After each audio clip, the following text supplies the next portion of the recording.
حدیث مبارک کے راضی جابر رضی اللہ تعالی فرمائی وی نبی علیہ السلام نے پخپل اولیدو چې د نبی علیہ السلام په خېټه مبارکه باندې خاورې پرتې وي مونږ به خاورې ورتاولې نبی علیہ السلام به هم خاوره ورتاوله مونږ به ګټې اوچتولې نبی علیہ السلام به پخپل هم څه اوچتولې ګټې اوچتولې د صحابه کرامو سره پخپل باندې لګیا دی او چې د خندق شروع کوله نو حدیث مبارک کې راځي لومبۍ کوداله نبی علیہ السلام پخپل راواچوله او بسم الله وی او ګزارې راواچو بسم الله سره شروع کړه بیا صحابه کرام شروع شو هر لسو کسان خپل خپل ځای کنستو چې کله خندق کنستلی شو نو صحابه کرام د ډېرې جذبې نه شعرونه شروع کړو یو صحابي پکې چغه وکړه وی نحن الذي بايعوا محمدا على الجهاد ما بقينا ابدا ګور ستړي وو کنه صحابه کرام ستړي وو ډېر زیات یو بل ته قات سالم وه بل ته سخت جمع و ډېر سخته یخني وه یخ بادونه چلیدل په دې یخنۍ کې به سړي هسې لوږه ډېره لګي نو یخني هم وه بادونه هم یخ چلیدل او ډوډۍ هم نه وه او کنستر هم ډېر زیات و نو یو صحابي پکې شعرونه شروع کړو وی نحن الذي بايعوا محمدا على الجهاد ما بقينا ابدا موږ د نبی علیه السلام سره په دې خبره باندې بیعت کړی دی تر څو چې موږ موجود یو باقي او موږ به جهاد کوو د نبی علیه السلام په غزاګانو کې یو مشهور غزا چې دا هغه غزا د غزوه خندق ته چې دې ته غزوه احزاب هم ویلی شي غزوه خندق ورته ځکه ویلی شي چې په دې کې خندق کنده کنستلي شوې وه او غزوه احزاب ورته ځکه ویلی شي چې احزاب جمع د حزب ده او حزب په عربۍ کې ډلې ته ویلی شي او په دې غزا کې د عربو مختلفې ډلې یو ځای شوي وي د مسلمانانو خلاف نو ځکه ورته غزوه احزاب هم ویلی شي غزوه احزاب یا غزوه خندق دا په 5م کال د هجرت د نبی علیه السلام شوی دی د شوال میاشت و د ورکوټي اختر میاشت د بنو نذیر یو کس و چې د هغه نوم حوی ابن اخطب و دا بنو نذیر یهود و نبی علیه السلام د مدینې منورې نه جلا وطن کړي ایستلي د مدینې منورې نه نو د ده هغه غصه په زړه کې وه نو دا حوی ابن اخطب د مکې په قریشو پسې لاړ مشرکین مکه پسې او هغې ته وویل وی مونږ هم ستاسو ملګري یو او په مدینه منوره کې زمونږ وروڼه بنو قریظه هم پاتې کیږي هغه به هم ستاسو ملګري او د خیبر چې کوم یهود دی هغه به در سره ملګري او ګرځو د عربو چې څومره قبیلې دي دا ټولې راټولو او راځئ چې په مسلمانانو باندې حمله وکړو ختم یې کو بیخکني وکړو په مدینه منوره باندې حمله کوو نو د مکې مشرکین چې دي دا خو د نبی علیه السلام د مخکې نه دشمنانو د مسلمانانو د بیخکنۍ پسې هغې هسې لګېدلي وو خو زړه یې نشو کولی چې په مسلمانانو باندې حمله وکړي ځکه خپل انجام په غزوه بدر کې هم لیدلی او په غزوه احد کې هم لیدلی نو زړه یې نشو کولی چې په مسلمانانو حمله وکړي. نو دی حوی ابن اخطب ورته وی دا ځل در سره موږ تمام عرب یو ځای کوو او راځئ په مدینه منوره به حمله وکړو، مسلمانان به ختم کړو. د مکې مشرکین په دې باندې رضا شو. بل یو کافرو د هغه نوم دی کنانه ابن ربیع. دی لاړو او د مکې او د مدینې منورې په دې منځ کې یوه قبیله پاتې کېدله چې هغې ته به بنو عطفان وي. نه بنو عطفان چې و دا اجرتیان خلک و، هسې د سارا غونته خلک خو اجرتیان وو. چا به چې مړی کو دوی له به پیسې میسې ورکړه، دوی به پیسو باندې مړي کول. نو دا کنانه ابن ربیع په دې بنو عطفان پسې ورغې. ویره تاسو د مکې د مشرکینو ملګرتیا وکئ، ځکه ستاسو دین او د دوی دین خو یو دی. مسلمانان ستاسو هم دشمن دي، د مکې والو هم دشمنان دي. هغې د حملې اراده کړې ده، نو تاسو ورسره ملګرتیا وکئ چې دا مسلمانان په یړه باندې ختم کړو. دا خو اجرتیان خلکو د هغوی خو د پیسو سره کارو. نو تمه یې وله هم ورکړه، تمه یې وله دا ورکړه وی د خیبر چې څومره کجوري کېږي که نه، د هغې نیمې کجوري به مونږ تاسو له درکو. اوس دا خو لوی مال دی که نه. یو سړي ته ووایي زما ملګرتیا وکړه او د بونیر چې څومره غنم دي نو دا نیم غنم به تاله درکومه. نو دا خو څه لږ فصل نه دی. نو کنانه ابن ربیع د بنو عطفان ته وویل وی د خیبر چې څومره کجوري دي، مشهورې کجوري دي، د هغې نیمې کجوري به مونږ تاسو له درکو، خو ملګرتیا خو وکئ. بنو عطفان هم تیار شو. دا خو سخت جنگجو خلک و،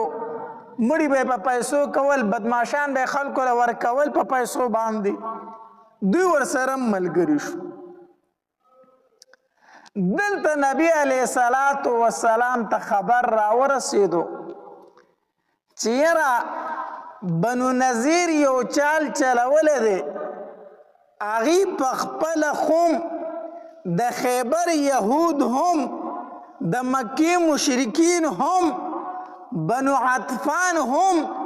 دا ټول راجمع شوي دی او په مسلمانانو باندې حمله کول غواړي. څه وکړو؟ نبی علیہ السلام پریشانه کې شو. دلته نبی علیہ السلام خپل صحابه کرام راټول کړو په مسجد نبوي کې، مشوره ترنه اخلي. څه وکړو؟ ټول عرب زمون خلاف یو ځای شوي دي، په موږ باندې حمله کول غواړي. څنګه به ځان بچ کړو؟ تاسو ماله مشوره راکئ. هر صحابي به مشوره ورکوله جدا جدا. په دې کې سلمان فارسی رضی الله تعالی عنهم ناستو. سلمان فارسی رضی الله تعالی عنه پاسېدو، وی د الله پاکه پیغمبره مونږ باندې به په پارس کې چې کله داسې هنګامي حالات راغلو، یو مشکل به راغلو، نو مونږ به یو کار کوو، د کم طرف نه به چې مونږ ته خطره وه مونږ به هغې طرف ته کنده وکنسته، خندق وکنستو. بس دې خوا به مونږ ناستو، دشمن به چې د کندې غاړې له راغې په مونږ پسې به نشو راتلی، ځکه اوښان دي، اسونه دي، پیدل دي، دا خو په هوا نشي تلی که نه. نو د خندق نه به دې خوا نشو راتلی، نو دشمن به هخوا پاتې شو، مونږ به دې خوا پاتې شو. نبی علیه السلام ته دا مشوره ډېره زیاته خوښه راله د سلمان فارسی رضی الله تعالی عنه. او نبی علیه السلام وفرمایل وی راځئ چې په دې باندې عمل وکړو. نو جبل سلع ورته ویلی شي، د هغې خواته نبی علیه السلام چې کوم مدینې منورې ته را داخلېدو لار وه، هلته نبی علیه السلام په خپله نقشه کېښودله. داسې کرښې په خپله راوکاږلې د خندق، 10 میله خندق و، 10 میله خندق، او 10 ګزه 10 کسانو ته حواله کو. لس کسه به لس ګزه ځای څه کوي کني. دا نبي علیه السلام په خپله دا نقشه ورته وکړه. صحابه کرام شروع شو خندق کني او نبی علیه السلام په خپله هم لګیا دی خندق کني. د خندق پوره کامل کېدل دا صرف په شپږو ورځو کې وشو. 10 میله خندق په شپږو ورځو کې وکنستلی شو. دا وکنستلی شو. بعض روایتو کې راځي 20 ورځې، بعض روایتو کې راځي 6 ورځې. هم محدثینو تطبیق داسې کړی دی وی خندق کنستلی شو په 6 ورځو کې. بیا د نور څومره بچو تدابیر چې دي هغه صحابه کرامو چې پوره کول په هغې باندې 20 ورځې لګېدلې وي، خو خندق پوره شوی و په 6 ورځو کې. نبی علیہ السلام په خپله هم لګیا دی. حدیث مبارک کې راځي جابر رضی الله تعالی فرمایي وی نبی علیہ السلام مې په خپله ولیدو چې د نبی علیہ السلام په خېټه مبارکه باندې خاورې پرتې وي. مونږ به خاورې ورتاولې، نبی علیہ السلام به هم خاوره ورتاوله. مونږ به ګټې اوچتولې، نبی علیہ السلام به په خپله هم څه اوچتولې ګټې اوچتولې. د صحابه کرامو سره په خپله باندې لګیا دی. او چې د خندق شروع کوله نو حدیث مبارک کې راځي لومبۍ کوداله نبی علیہ السلام په خپله راواچوله او بسم الله یې ووی او ګزار یې راواچو. بسم الله سره شروع کړه، بیا صحابه کرام شروع شو، هر لسو کسانو خپل خپل ځای کنستو. چې کله خندق کنستلی شو نو صحابه کرامو د ډېرې جذبې نه شعرونه شروع کړو. یو صحابي پکې چغه وکړه وی نحن الذي بايعوا محمد على الجهاد ما بقينا ابدا. ګور ستړي وو که نه صحابه کرام، ستړي وو ډېر زیات وو. یو بل ته قات سالم وه، بل ته سخت جمع و، ډېر سخته یخني وه، یخ بادونه چلیدل. په دې یخنۍ کې به سړي هسې لوږه ډېره لګي. نو یخني هم وه، بادونه هم یخ چلیدل او ډوډۍ هم نه وه او کنستر هم ډېر زیات و. نو یو صحابي پکې شعرونه شروع کړو وی نحن الذي بايعوا محمد على الجهاد ما بقينا ابدا. موږ د نبی علیه السلام سره په دې خبره باندې بیعت کړی دی تر څو چې موږ موجود یو باقي او موږ به جهاد کوو. موږ په دې خبره د نبی علیه السلام سره څه کړی دی؟ بیعت کړی دی. د نبی علیه السلام خوشحاله و چې د الله پاک پیغمبر ګورې موږ وروستو کېدونکي نه یو، موږ ستا سره ولاړ یو. نبی علیه السلام چې د هغې دا شعرونه واورېده که نه، نبی علیه السلام ورله جواب په شعر کې ورکړو وی اللهم لا عیش الا عیش الاخره فاغفر للانصار والمهاجره. الله ژوند چې دی دا خو د آخرت ژوند دی، د دنیا بس ژوند دی. الله ژوند د آخرت دی. نو فاغفر للانصار والمهاجره، الله د انصار او مهاجرو ته مغفرت نصیب کا، الله دوی ته بخنه وکا. او کله به نبی علیه السلام فرمایل وی اللهم انه لا خیر الا خیر الاخره فبارک فی الانصار والمهاجره. الله خیر خو د آخرت خیر دی، الله د مهاجر او انصارو له ډېر برکتونه ورکه. نبی علیہ السلام به دا جواب ورکو او د هغې طرفه به ورته صحابه کرام وویل نحن الذي بايعوا محمد على الجهاد ما بقينا ابدا. او یو ځل نبی علیہ السلام فرمایل وی والله لولا الله ما اهتدینا فانزلنا سکینة علینا ولا تصدقنا ولا صلینا وثبت الاقدام اللاقینا.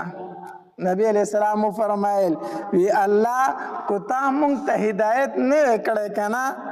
تا مونږ ته هدایت نه وی کړی نو ولا تصدقنا ولا صلینا، نه به مونږ صدقه ورکړې وه نه به مونږ مونځ کړی و. وثبت الاقدام اللاقینا، الله که مونږ د کافرو سره مخامخ شو الله زمونږ قدمونه مضبوط وساته. نبی علیہ السلام به دا اشعار ویلو دا غالبا د عبدالله ابن رواحه رضی الله تعالی عنہ اشعار دي. نبی علیہ السلام په خپل اشعار نشو وایي، نبی علیہ السلام په خپل اشعار نه دي جوړ، دا د عبدالله ابن رواحه رضی الله تعالی عنہ اشعار دي. نبی علیہ السلام په دغه موقع باندې صحابه کرامو ته وویل. دیو جن علما لیکي وی کو چرته داسې یو موقع وي چې ته د مرګرو جذبه راوچتای، مرګري ستړي شوي دي، هغه په جذبه کې راولي، وی د هغې دپاره ته اشعار ویلی شي. خو دیني اشعار دیني اشعار ته ویلی شي. لکه په غزوه خندق کې صحابه کرام هم اشعار ویلی دي او نبی علیه الصلاة والسلام هم اشعار ویلی دي. نبی علیه الصلاة والسلام فرمایل وی ان الاولا قد بغوا علینا اذا ارادوا فتنه ابینا. الله د خلکو په مونږ باندې ډیر ظلمونه کړي دي، د مکیوالو په مونږ باندې ډیر ظلمونه کړي دي. دوی اراده کوله چې مونږ کفر او شرک ته واپس کړو، خو ابینا مونږ انکار کړی دی. مونږ څه کړی دی؟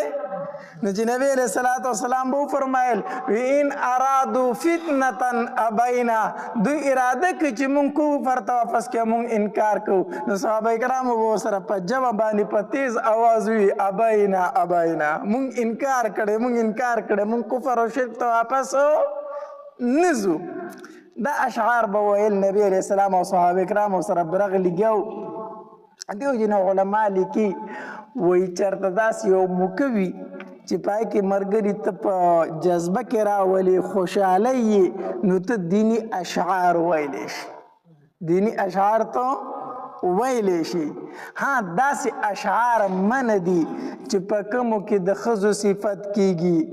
او د هغې د کپړو صفتونه پکې کیږي او د هغې د جسم صفت پکې کیږي، لکه کم چې دا ډمان دا ټافې مفې کوي که نه، دین احادیث مبارکو کې من راغلی ده. داسې اشعار ویل جایز نه دي. ها داسې اشعار ته ویلی شي چې په هغې کې د نبی علیه الصلاة والسلام مدح او صفت بیانېږي او د الله مدح پکې بیانېږي. داسې اشعار ته ویلی شي. بیا حسان ابن ثابت رضی الله تعالی عنہ به هم د نبی علیہ الصلوۃ والسلام په مدح کې اشعار ویلو. یو ځل مشرکین مکه د نبی علیہ الصلوۃ والسلام په شان کې څه ګستاخانه اشعار ویل، د نبی علیہ الصلوۃ والسلام بدی پکې بیان کړو. حسان ابن ثابت رضی الله تعالی عنہ فرمایل وی د الله پاک پیغمبر جواب ورکم، په اشعارو کې ول جواب ورکم، داسې جواب ورکم چې یاد به ساتي. نبی علیہ الصلوۃ والسلام فرمایل وی حسان ابن ثابت کیف بنسب، زما د نسب سره بسکای، کیف بنسب زما د نسب سره بسکای. ته به قریش په بدو یادای کنه، ته به بنو هاشم په بدو باندې یادای کنه، نو دا خو زما نسب دی، نو تر قیامته پورې به خلک بیا دوی ته بدې ردې وي، په اشعارو کې به یادوي. نو کیف بنسبی، دا خو زما د نسب خلک دی، نو ته چې دوی په بدو یادوي، نو دا خو زما د نسب بد بیانول دي تر قیامته پورې. حسان ابن ثابت رضی اللہ تعالی فرمائل وید اللہ پاک پیغمبر تمال اجازت راکا ستان نسبت داسی اوباسم لکه دوڑونه چې خلق ویختو اوباسم، لکه دوڑونه چې ویختو اوباسی کنه داسې به ستا نسب ز سیټ ټکم، ستا د نسب نوم به پکې نه راځي، خو مال اجازت راکا چې صرف ستا د طرف نه ولزه جواب ورکم. نبی علیہ الصلوۃ والسلام ورته اجازت ورکو. حسان ابن ثابت رضی الله تعالی د نبی علیہ السلام په مدح کې اشعار شروع کړو. نبی علیہ الصلوۃ والسلام دومره خوشاله شو وی الله د حسان ابن ثابت حفاظت په جبرئیل امین سره وکا. د حسان ابن ثابت حفاظت په چا سره وکا؟ په جبرئیل امین سره الله د حفاظت وکا. نو د نبی علیہ الصلوۃ والسلام په مدح کې په صفت کې اشعار ویل جایز دي. یو ځل په مسجد نبوي کې حسان ابن ثابت رضی الله تعالی اشعار شروع کړو. عمر رضی الله تعالی ته غوسه شو، وی حسان په مسجد نبوي کې د نبی علیہ السلام په جمعات کې ولاړ او ته اشعار وای، ته اشعار وایي. حسان ابن ثابت وی ابو هریره څه شو؟ مال ابو هریره لږ راولئ. وی ابو هریره ته ووایه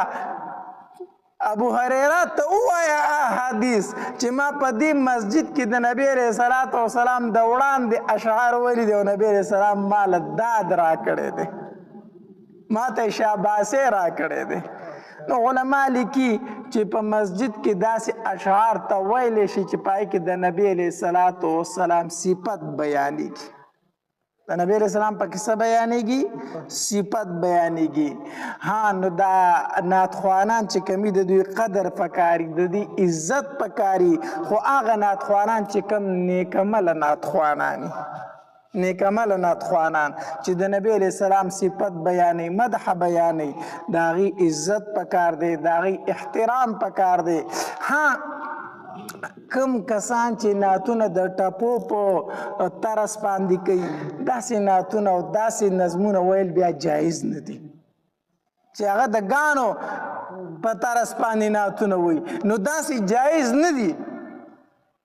ځکه چې د نعت شروع کی، نظم شروع کی، نو یو بل ته به دوه تنه سترګې وویله که د پلانکۍ ګانې پته راسې راواغست، نو چې ستا په نعت باندې هغې ته ګانې یادېږي، نو دا به ته کومې ثواب ولري. نو داسې نعتونه ویل نه دي پکار. ها نو خبره مې دا کوله چې نبی علیه الصلاة وسلام په غزوه خندق کې صحابه کرام هم اشعار ویل او نبی علیه الصلاة وسلام به ورله هم څه ورکاو؟ د شعر جواب ورکاو. خندق کنستلی کېدو لسو لسو تنو ته لس ګزه ځای ورکړو چې دا بکنی دا بکنی. نبی علیه الصلاة وسلام هم د نخو کسانو سره ملګری شو، لسم یې ځان حساب کړی و، لسم پکې نبی علیه السلام پخپل و. نو هلته څه صحابه کرامو د هغې په حصه کې په هغې کنده کې غټه ګټه راله، لویه تیږه پکې راله. نو اوس هغه خو ماتول پکار، ځکه که هغه پرېښودلی شوی خو کافر به بیا راوښتېدل که نه. ټولو صحابه کرامو فی وس وکړو خو ماته نه شوه. یو صحابي راغی د الله پاکه پیغمبره زمونږ په حصه کې ګټه راغلې ده،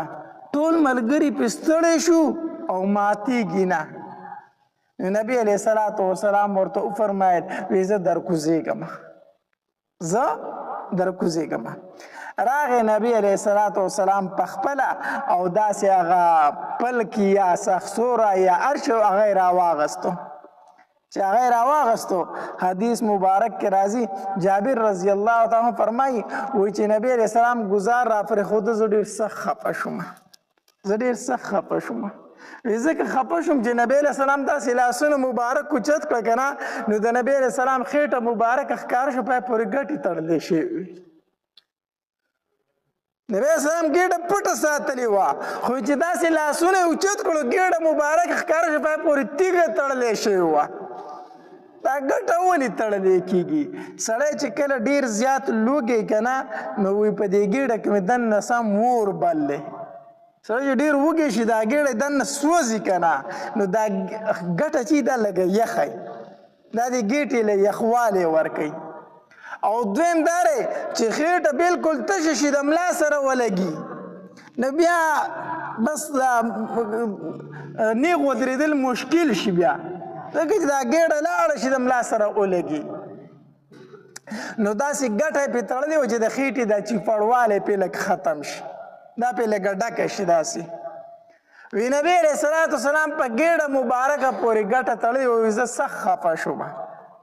وی نبی علیه الصلاة وسلام چې داسې ګزار اوچت کو که نه او دې ګټې له یې راواچو، نو نبی علیه السلام ورسره آواز وکړو الله اکبر، آواز وکړو الله اکبر. پل چې څنګه په ګټه ولګېد که نه، وی د ګټې درېیمه حصه لاړه زره زره شوه، زره زره شوه. نبی علیه الصلاة وسلام وفرمایل وی ما ته د شام چابیانې راکړی شي، ما ته د شام کوجیانې څه کړی شوي؟ راکړی شوي. او نبی علیه الصلاة وسلام وفرمایل وی زما د الله په ذات قسمي چې د شام هغه سرې سرې ماڼۍ زه په خپلو سترګو وینم، د شام هغه سرې سرې ماڼۍ زه په خپلو سترګو باندې وینم. بیا چې دویم ګزار یې راواچو او نبی اسلام وفرمایل وی الله اکبر نو د ګټ نیم ګټ لاړ داسې لاړو او د دې ګزار نه یو رڼا پورته شوه نبی علیه الصلاة والسلام وفرمایل وی مال د پارس چابیانې راکړې شي او قسم په الله زه د مدین هغه سپینه ماڼۍ په خپلو سترګو وینمه او دریم گزار چې راواچو کنه وی الله اکبر نو د دریم گزار سره ګډ بالکل ریزه ریزه شو شګی شوی او د هغې نه ورڼا پورته شوه نبی علیه الصلاة والسلام فرمایل وی قسم په الله د صنعا دروازې مې په خپلو سترګو ولیدې او حدیث مبارک کې راځي نبی علیہ السلام فرمایل وی جبرئیل امین راغی او ما ته وفرمایل چې ستا امتیان به دغې ځایونو ته رسي ستا امتیان به دغې ځایونو ته رسي دا نبی علیہ الصلاة والسلام لره یوه تسلي وه تسلي دا وه چې اصل کې ډېره سخته وه ډیر د سختۍ وخت و ډیر د سختۍ وخت و نبی علیه السلام چې خپلو صحابه کرامو ته کتل که نه نو نبی علیه السلام په خپلو سترګو لیدل چې دا صحابه زما ختمېدونکي دي صحابه کرام زما څه دي ختمېدونکي دي ولې الله تبارک وتعالی د هغې سختۍ ذکر کړی دی اذ جاؤکم من فوقکم ومن اسفل منکم واذ ذاغت الابصار وبلغت القلوب الحناجر الله د هغې ټیم هغه سختي ذکر کوي که نه وایي دومره سخت وخت و چې ستاسو سترګې بکې راوتې وي دومره سخت وخت و که نه چې ستاسو زړونه مرکنډو ته رارسېدلي وو خلک وایي زړه مې خولې له راغی که نه نو دا زړه خولې له نه راځي خو دا هسې یو متل دی سړی چې ډېر زیات تنګ شي که نه دا زړه ډېر ستړی شي وایي زړه مې نور خولې له راغی نو الله تبارک وتعالی فرمایي وایي دومره سخت وخت و په غزوه خندق کې چې زړونه ستاسو مړو له راغلي وو مړو له نو نبی علیه السلام ډېر سخت پریشانه و یو طرف ته تمامو عربو حمله کړې وه بل طرف ته بې سر و بې ساماني وه هېڅ نه نبی علیه السلام ډېر سخت خفه و الله تبارک وتعالی ورته په دې درې ګزاره کې زیری ورکړو چې د الله پاکه پیغمبره فتح به مومئ ستا صحابه کرام ختمېدونکي نه دي مدینه منوره خو پرېږده دا به یمن ته او فارس ته او صنعا ته رسي هغې ځایونو ته به رسي ستا سره دا فکر دی چې زما صحابه کرام به ختم شي نه نه ختمېدونکي نه دي مدینه خو ستا دا ده د شام کلاګانې د فارس کلاګانې د روم کلاګانې به هم دوی فتح کوي نبی علیه السلام له الله تسلي په دغه ټایم کې ورکړه نبی علیہ السلام صحابه کرامو ته فرمایل وی ما ته الله دا ځایونه وښول دلته کې منافقینو پروپیګنډه شروع کړه وی د 5 ورځو نه ډوډۍ نه ده خوړلې او د شام کلاګانې خوبونه یې نه د 5 ورځو نه ډوډۍ نه ده خوړلې او ځان له کندې کني ځان بچ کوي او د شام د کلاګانو خوبونه یې نه چې موږ به د شام کلاګانې فتح کوو موږ به د فارس او د روم کلاګانې فتح کوو وی داسې کې دا پروپیګنډې شروع کړې جابر رضی الله تعالی عنه فرمایي وی کله چې مې وکتل نبی علیه الصلاة والسلام د مخ مبارک ته چې تک زیړ شوی د لوږې نه د لوږې په ډېر سخت اثر دی برداشت رانه ونه شو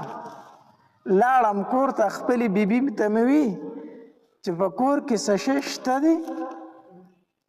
کور کې څه شته دی هغې راته وی چې یو سوغ وربشې شته دی نو یو سوغ چې 3.5 کیلو ترېنه جوړېږي هغه وخت کې کیلوګان نو که نه وی چې یو سوغ وربشې شته دی 3.5 کیلو وربشې شته دی ما ورته وی چې ته مې چنې ته کېنه دا 3.5 کیلو وربشې ته وړې که او کور کې یو چیلوګې وړوکې غونته ورغو مې ولاړو مې زه ورته دا حلالومه ما نبی علیه الصلاة والسلام وږې ولیده زما نه نور برداشت نه کېږي ځکه سړی خپله لوږه برداشت کولی شي خو د مور د پلار د بچو لوږه نشي برداشت کولی خپله بار څنګه برداشت کړي خو چې کور ته راشي پلار دی وږي او مور دی وږي برداشت ته چانه کېږي نبی علیه السلام د صحابه کرامو پلار و روحاني پلار و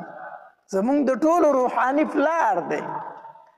نو جابر رضی الله تعالی چې نبی علیہ السلام وږي ولید نور رانه برداشت نه کیږي هغه چیلې په خپل حلال کو بیبي ته وی ته دا وربشې وړې کوه حلال کو سرمنې تی وسته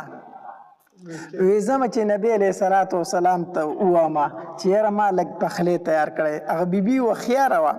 هغه بیبي ورته وی ای جابره لږ ودرېږه خبره واوره خبر واوره تا ته فطر چې نبی علیہ السلام ډیر زیات سخی دی یوازې په خپله څه شی نه خوري نو کو تا ورته وي چې ما ډوډۍ کړې ده نو هغه به صحابه کرامو ته وي چې راځئ هلکه جابر ډوډۍ کړې ده خو ګورې لومبې به یې پوه کړي هسې نه چې ما مختوره نه کړي اگر راپسې ټول صحابه کرام راولې بیا کور څه شی وي نه نبی علیه السلام ته به ووایه چې صرف یو سواع وربشې دي او یو وړوکی چویلوګی دی ګورې پوه به یې کړي خبره به ورته وکړي هسې نه چې ما ملامته کړي بیا کور کې جابر رضی الله تعالی فرمایل وی ښه جابر رضی الله تعالی چې واپس لاړو نبی علیه السلام ته غلي په غوږ کې وي د الله پاکه پیغمبره ما ډوډۍ کړې ده دا چې ما سره ډوډۍ وخوري خو د الله پاکه پیغمبره صرف یو سوع وربشې دي یو وړوکی چیلو ګوټې مې حلال کړی دی نور څه شته دی نه نبی علیه السلام صحابه کرامو ته فرمایله هلکه راځئ جابر ډوډۍ کړې ده راځئ جابر ډوډۍ کړې ده جابر رضی الله تعالی فکر کې پرېوتو بیبي چې ګوري اوس صحابه کرام په زرګه او صحابه کرام را روان دي ډوډۍ له بیبي سره فکر شو چې جابر خبره یې راکړې ده ښه ما پې پخلی کړی چې نبي علیه السلام ته به ده ورته څه ویلي نه دي دا به څه کېږي دا به څه کېږي خو جابر رضی الله تعالی ته نبي علیه السلام وفرمیل ته زموږ نه مخکې لږ په منډه ورشه ته ورشه بیبي ته دې ووایه چې ډوډۍ لا پخومه او د پتیلې نه د غوښې نه سر مو اوچتوه وی ټیک ده نبی علیہ السلام چې صحابه کرام سره روان شو بیبي ورته وی تا ته ما څه ویلو تا ته ما ویلو چې نبی علیہ السلام به خبر کې وګوره څومره صحابه کرامو سره را روان دي جابر رضی الله تعالی عنہ فرمایي ما ورته ویلي دي ما ورته چې صرف 3.5 کیلو وربشې دي یو وړوکی چیلوګي وی تا ورته ویلي وی او وی بیا ټیک شو بیا نبی علیہ السلام به پوهیږي په خپله ښه نبی علیہ السلام چې څنګه راغی که نه او جابر رضی الله تعالی بیبي ته یې وویل وی ته ورسره ملګرتیا وکړه او ډوډۍ پخوئ تنور کې ډوډۍ پورې کوئ تودې تودې راوړئ په خپله یو کاسه راواخسته سمسۍ نه کاسه یې راواخسته صحابه کرام یې په خپله کېنول کاسه یې راواخسته په کاسه باندې د پتیلې نه سالن راخلي او په خپله ډوډۍ وړه وړه کوي په کاسو کې ماتې شوروا پې د پاسه اړئ په خپل لاس مبارک باندې په پتیلې نه په کاسه کې سالن رالی ډوډۍ ماته کړي په کاسو کې په هغې باندې غوښه او شوروا اړئ کسان کېنئ ډوډۍ خوري کسانو ته وایي کېنئ ډوډۍ خورئ جابر رضی الله تعالی ته ورته کلو فرمایل که نه وی لږه ده نبی علیه السلام وفرمایل وی ډېره زیاته ده ډېره زیاته هېڅ خبره نه ده ډوډۍ تمامو صحابه کرامو ډوډۍ وخوړله یو روایت کې راځي 100 کسانو وخوړه 3.5 کیلو وربشې څو تنو وخوړې بل روایت کې راځي وایي 3000 کسانو او 3000 واړو کسانو خوړلي ده غزوه خندق کې څو تنه کسانو 3000 وایي 3000 کسانو یو چیلې ګوټې او دغرنګې 3.5 کیلو وربشې د دې نه 3000 کسان ماړه شو چې کله ماړه شو نبی علیہ السلام جابر رضی الله تعالی ته فرمایل په خپله یې وخورئ اوس په خپله یې وخورئ جابر رضی الله تعالی چا تپوس کوي دا څومره کسانو ډوډۍ خوړلې وه جابر رضی الله تعالی ته فرمایل وی قسم په الله کو 100,000 کسان وی هغه ته مړېدل 100,000 کسان وی هغه ته څه کېدلو مړېدل وی ځکه چې نبی علیہ السلام د صحابه کرامو سره واپس شو که نه زموږ وړه په حق کې حالت باندې و او د غوښې چې کومه پتیله وه هغه شانتې د غوښو لا جوش و او ډکه وه وی چې نبی علیہ السلام رخصتېدو وی چې جابره د قادسالۍ ورځې دي خلک وګوري په دې ګاونډیانو ته و تقسیم که وویشه په ګاونډیانو مې هم ډوډۍ تقسیم کړه دا د نبی علیہ السلام معجزه وه دې کسانو ډوډۍ وخوړله اصل کې یو خبره به دګي چې کله جابر رضی الله تعالی نبی علیہ السلام ته وفرمایل کنه ویا ډوډۍ لږه ده ډوډۍ څه ده نبی علیہ السلام له جواب څه ورکو وی ډېره ده لږه نه ده څه ده ډېره ده د دې علما لیکي وی د چا ډوډۍ له چې لاړ شي د هغې سپکاوی به نه بیانوي د چا ډوډۍ لاړ شي د هغې سپکاوی به کو ډېر کمزوری شی پخ کړی دی ډېره لږه ډوډۍ ده هغه ته وایي الحمدلله وایي تا ډېر ځان ستړی کړی دی ډېره ښکلې ډوډۍ دې کړې ده ډېره خوږه ډوډۍ ده د چا د ډوډۍ به سپکاوی نه بیانوي الله دې زمونږ په حال باندې رحم وکړي مونږ د چا واده له لاړ شو یا د چا خیرات له لاړ شو که نه او ښه ډوډۍ وخورو ځان ترې موړ کړو چې بار ته راوځو که نه یو ټوخی وکړو د ده دې الله وي خو باسي سړی څه بټې وریجې پخ کړې وي څه ګندې پخ کړه هلکه چې نشي کولی سره وایي خیرات کوي داسې وایي که نه وایي کله کله پکې وایي مړه میخ حلاله کړې او ګورې څه خواره میخ حلاله کړې وه په منځمه کې تش چمبړان پراته وو دا خبرې کوي که نه هم ډوډۍ وخوري کله وایي بټې پخ کړي دي کله وایي خواره میخه وه کله وایي چېرته مړه مرداره شوي به یا به وایي ناجوړه وه چېرته حلالول چې خیرات یې پرې وکړو دا خبرې دي زمونږ د خلکو هم ډوډۍ وخوري هم بار ته راوځي بیا خو زه هم داسې ښه دی مکه چې دا جامې ترې نه ښه وباسي داسې ښه دی ولې زمونږ خیرات در کمې د ثواب خیرات دي زمونږ خیرات د کمې د ثواب خیرات دي اکثر اوقاتو کې راشي مولي صاحب پلار مې مړ دی نیکه مې مړ دی خیرات پسې کومه زه ورته وایم هلکه خیرات چې کوي دا خلک هسې موړ دی څوک وږي خو نه دي ښه خبره ده خیرات وکړه خو دې کې بیا هم ریا راځي دا پیسې یو یتیمانانو باندې ولګوه چېرته په چم ګاونډ کې به د یتیمانانې دا پیسې په هغې ولګوه چېرته قرضدار به د قرض بد راوستې دا غله ورکه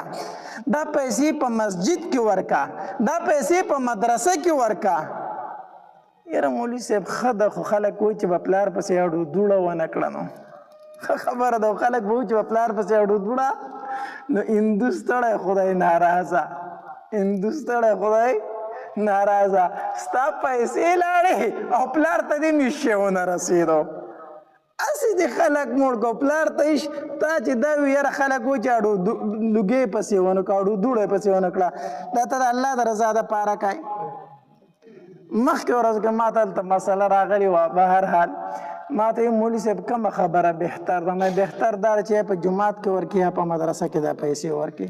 بیا خبر شوم سړي خیرات کړی دی هلکه مې خیرات دی ولیکو تا ته خو ما داسې ویلي مړه ترورانې مې وي هغې وي چې سوال نه پیدا کېږي دا پیسې ته بل ځای ورکړي دا خلک به څه وایي دا خلک به څه وایي چې په پلار پسې اډو دوړه ونه کړه ترورانو مې چېرته منله ما ورته کورو چې وستا صاحب داسې وي خو هغوی یې نه منله نو ما چېرې دا خیرات په وکړو هغه ته رسې که نه رسې خو خلکو ته خو به شو دکه خبره ده ښه د ځان نه مخکې څه وکئ یقین په الله وکړو دا بچي در پسې کوم دکه خبره کوي چې خلک وایي چې په پلار پسې اډو دوړه ونه کړه دکه کار در سره کوي دکه کو خیرات در پسې کوم دغه خبره به کوي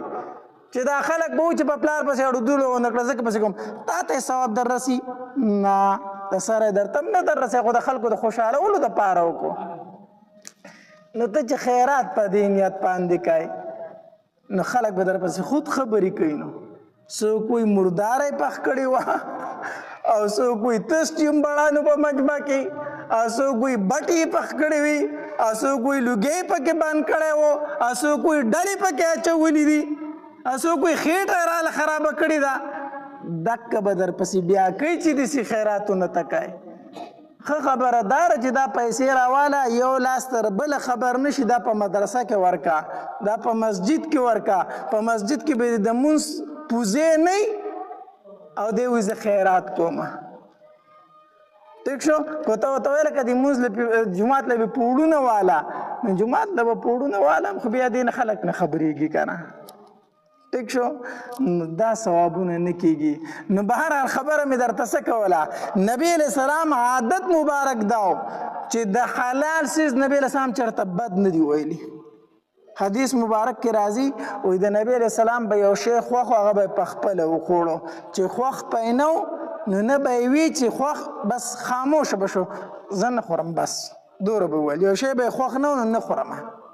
دا به نه وي چې دا داسې دی دا داسې دی د حلال سیز نبی علیہ السلام بد نه دی بیان کړه چې حرام و نبی علیہ السلام به د هغې نه منع کوله نو دا صفت په ځان کې پیدا کړئ چې چا درله ډوډۍ وکړه ودې خوړه رووتي صفت یې کوه بد یې مه بیانوه کو ډېر کمزوری سیز و بیا هم صفت کوه بدو مه بیانوه دا ډېر د نمک حرام سړي کار دی چې کم ځای کې ډوډۍ خو خوري او بیا پسې بد هم وایي دا ډېره نمک حرامي ده دا ډېره غلطه خبره ده چې کوم ځای کې ډوډۍ وخوړه بیا په هغه پسې بد مه وایه د هغه به دغه وسه چې کومه ډوډۍ تاله تیاره کړې وه ووایه الله دې ورله اجر ورکړي بهرحال د غزوې خندق واقعې مې شروع کړې وه په نیمه کې پاتې شوه نو نبي علیه السلام جابر رضی الله تعالی جابر رضی الله تعالی فرمایي وایي د الله پاکه پیغمبره لږه غونته ډوډۍ ده نبي علیه السلام وایي لږه نه ده ډیره زیاته ده ډیره زیاته ده نو نبی علیہ السلام با چې چرته هم ډوډۍ خوړل د هغې به یې صفت کو